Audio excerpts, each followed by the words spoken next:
Now, you might saw the poll that I did a few days ago asking you what kind of credit card you think I got.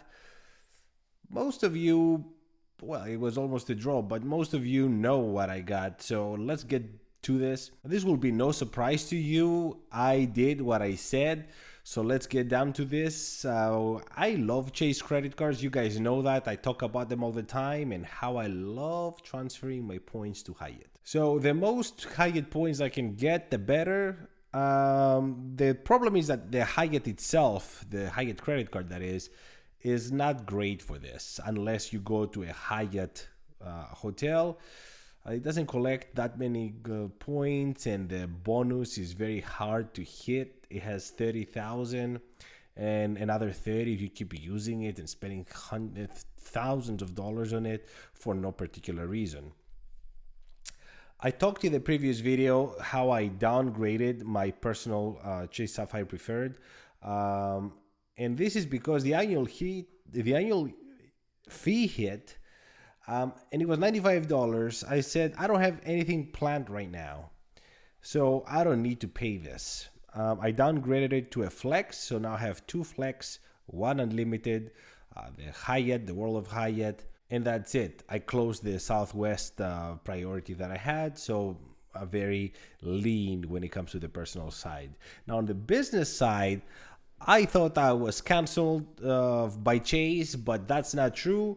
Apparently, I wasn't canceled. I still have my Ink Cash, Ink Unlimited, and my IHG Premier.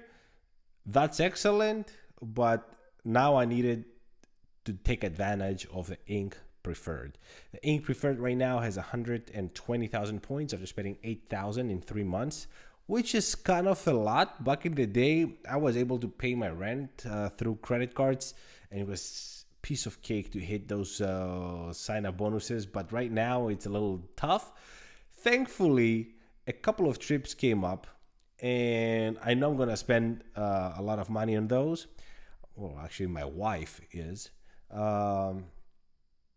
So yeah, I thought it was a great time to get the Ink Preferred. I checked my app.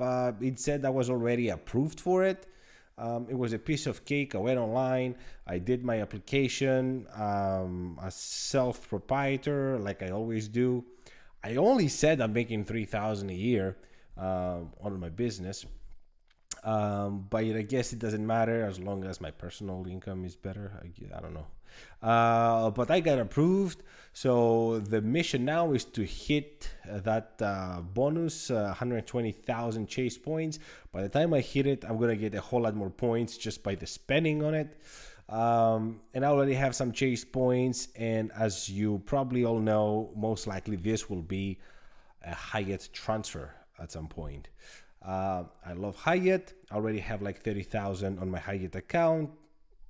Putting another 120,000, what is it, 150,000 maybe. By that time, I'm gonna have almost 180,000 Hyatt points. Super, super, super valuable. I typically get 2.5 to 3x on the hotels I'm going. So I'm very excited about this. Only $95 annual fee.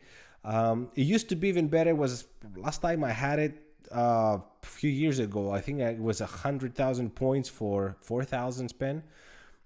Times have changed, as you know. The sign-up bonuses right now are very limiting, and even if they seem close to what they used to be, times have changed. There is a big devaluation on points, unless that's not the case for you, but at least for me, for my use case scenario, that's the case. At the very worst case scenario, though, 1,200 points, 120,000 points is about $1,200 at the very minimum, minus the annual fee.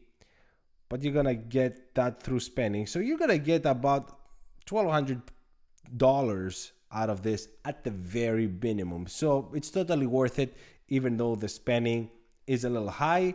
This is the project where I'm rebuilding my collection. As long as a Sapphire Reserve comes with a nice sign-up bonus, I'm gonna jump on that, because long term the Ink Preferred doesn't make any sense for me. I just don't spend on the categories that it offers. The only good thing about it is the travel, that 3x, but the personal credit cards offer a whole lot better multipliers for the kind of use I'm doing. So I'm gonna keep it for now. I'm gonna keep it for until basically I get the Sapphire Reserve. That's gonna be my transfer credit card. So let me know what you think. How do you like the software? How do you like Chase, the credit cards? I know that we had this conversation in other videos. Maybe you don't need the trifecta, but if the other credit cards are free, I don't see why not, really. I mean, even if you get the unlimited for just that 1.5 cents per point, it's better than one, and it's free. That's my opinion. Thank you so much for watching. Till the next one. Ciao.